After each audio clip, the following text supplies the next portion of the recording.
If you're not ready to forgive, don't bother to marry. Right?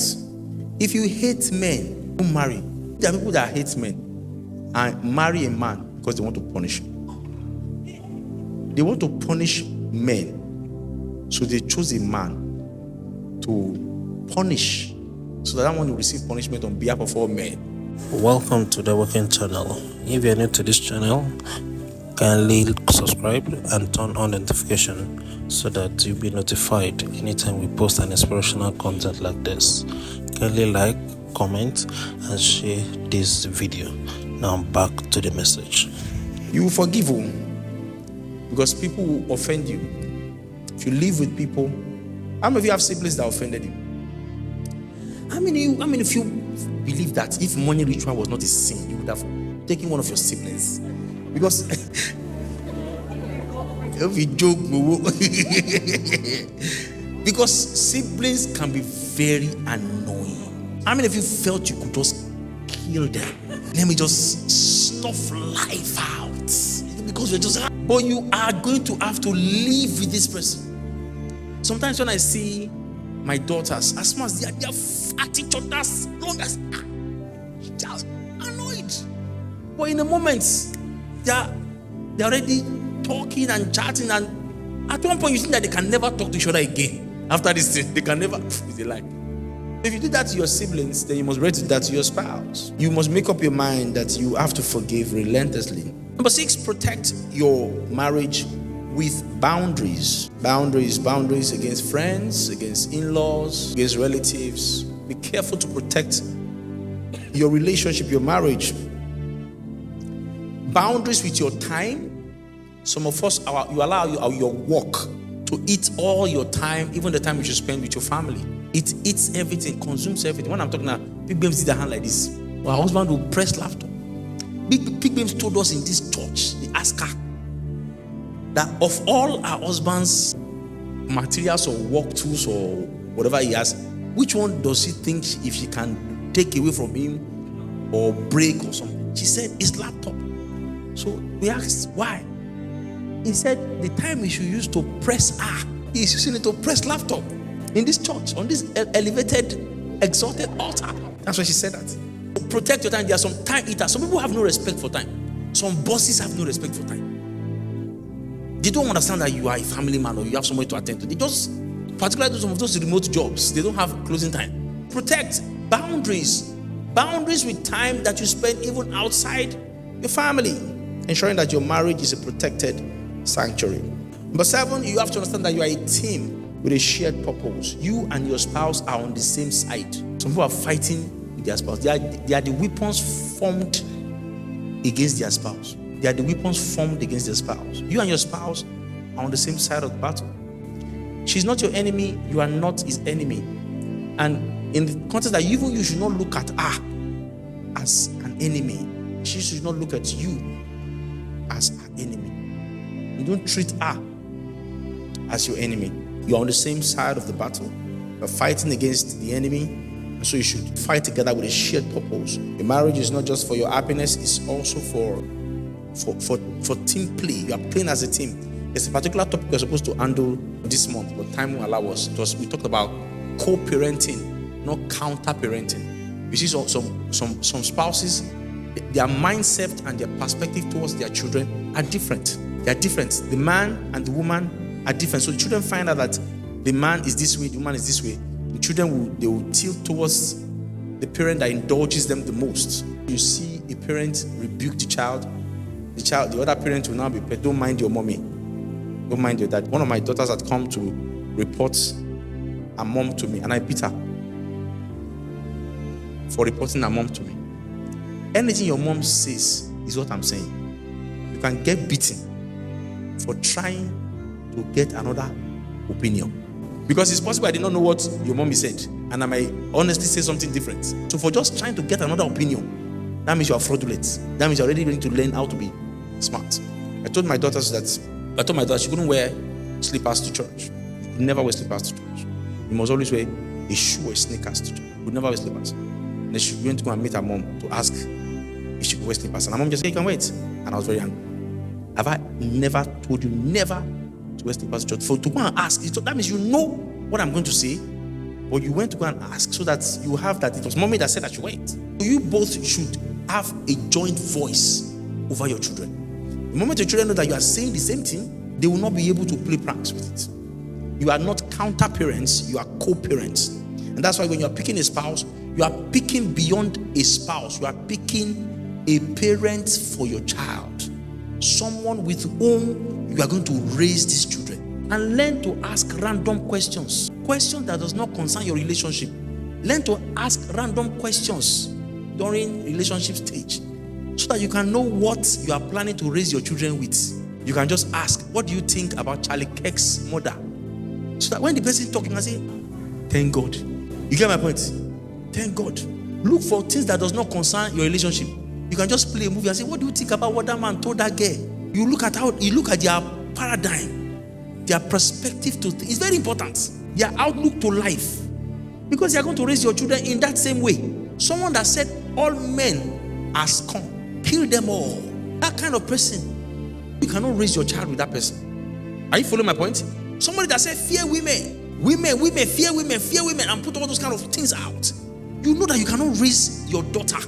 Are you following my point? You cannot raise your daughter with that kind of person. You are on the same team. And it's important because the moment you start parenting children, it will be difficult to be saying two different things. That's why you must make sure that from the beginning, you guys have the same. I give this example all the time. When I met my wife has never drank. She doesn't drink. She doesn't have problem with. I've never caught her with alcohol. I've never seen her before.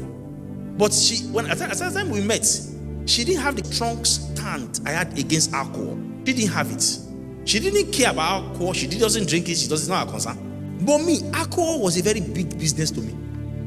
And I told you why. Me and my younger brother were sleeping when my uncle came and urinated on our head. It was the splashes of urine that splashed on our face that woke us up. And we jumped up. Uncle so. Uncle so. I vowed that day that I can never drink alcohol. It's not that I couldn't marry someone that doesn't drink alcohol. I couldn't marry someone that thinks there's nothing wrong.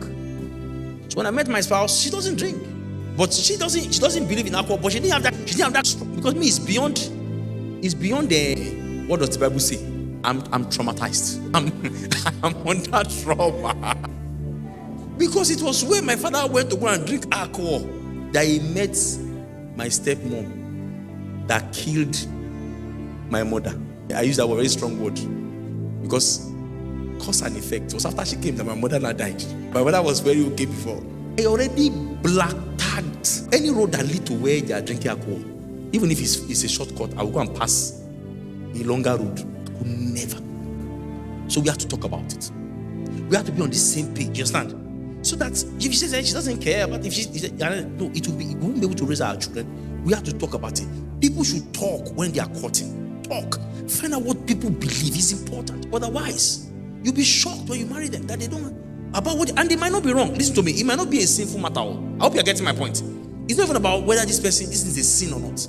For instance, somebody can just say, I don't think there's anything wrong if somebody slapped the spouse. Somebody was telling the guy, say, if you offend me, I can slap you. Doesn't mean I don't love you. I can slap you. And he was saying like that. If the lady sent me the voice notes, what are you talking about? 1 or 2 slaps? Just to correct things? No, don't even go there. If you offend me, I slap you. It is from that time you cannot say you don't know. And sometimes, me too, there was a lady I was very close to before I met Pastor Fumi. But she slapped one conductor. Then I told her, don't be slapping people. But then she slapped a chemist. So I had to add 2 and 2 together. With this way, this slap is going around. And I will not be able to say, I did not know. Because they say, when she slapped Mr. A, you were there. She slapped Mr. B, you were there. What were you expecting? He was rehearsing. So that when it's your turn, it will be a more perfect slap. But you see people ignoring those kind of signs. The way a person treats you is not as important as the way he treats other people. Look at the way he treats the gate man. Look at the way he treats everyone. Be looking at how they are treating him. Don't just say, as he loves me, he's rubbishing people, insulting people on the road. And you say, no, my own is different. You may be shocked. So you're on the same team, like I said. Nurture intimacy, number 8, in all its forms. Number 9, build your life on shared biblical values. You'll be able to raise your kids. You'll be able to raise your kids in a better way if you build your lives on shared biblical values. Number 10, this one, never let the sun go down on your anger. Somebody said she doesn't believe in that. It's just simply like just rephrasing, having to practice forgiveness over and over. Number 11, surround yourself with community. Marriage, surround yourself with community. Surround yourself with amazing people. Surround yourself in a church like Essos. Essos is an amazing church. I tell you, Essos is a family church. Pastor Fumi sent me a list of about 10 more people we have to join before the end of this year. Between now and November, we have about 10 more couples to join. But I can't complain. You know, I can't complain. I told the Lord, I want to join people so that my body will pay me. 10 more couples. This is a family church. So when you surround yourself with community, people who believe in family values, you know, we are not in a place where people say, don't forget about this. They say, forget about marriage. Are you here for marriage? We are here for the kingdom of God. This marriage can't destroy, but your walk with God must not destroy. You know, I heard a pastor preach one time, and he said that most anointed people cannot have successful marriages. And he said it very arrogantly because so marriage has failed, and he's now rationalizing it. He now said, for instance, look at Moses. Imagine God calling Moses up on the mountain for 40 days. And then Moses is coming down. His wife is saying, you didn't spend time with me. And Moses had to be in. He just said absolute rubbish. As far as I'm concerned, the pastor of the largest church family in the world, Pastor E. Adeboye, just celebrated 58 years anniversary. Nobody has any excuse. If that man can have a successful marriage and yet have a most successful church ministry, nobody has excuse. If you marry the wrong person, just tell us you married the wrong person. Don't you get my point? Don't now rationalize that because you are very spiritual. Somebody said this is why his wife left him. He left him because he was so anointed. No, you are so dumb. You are so dumb. So you surround yourself with a community of people that believe in marriage values, believe in kids, believe in raising kids in the right way, not telling them that they are children in the wrong body. You need community because there are things that you need to learn and pick on from other people. So be deliberate. Like I said, a church like SLC, it's a good church, but deliberate about families. Pastor Fumi has a very robust premarital counseling curriculum. Let's celebrate Pastor Fumi, please. A very robust premarital counseling curriculum. If you're trying to get married here, please, I want to encourage you. Ensure that you sign up for that premarital counseling. Very robust. It touches on everything possible, even finances, so that you have a community that stands with you, prays with you, grows with you. You have your kids together.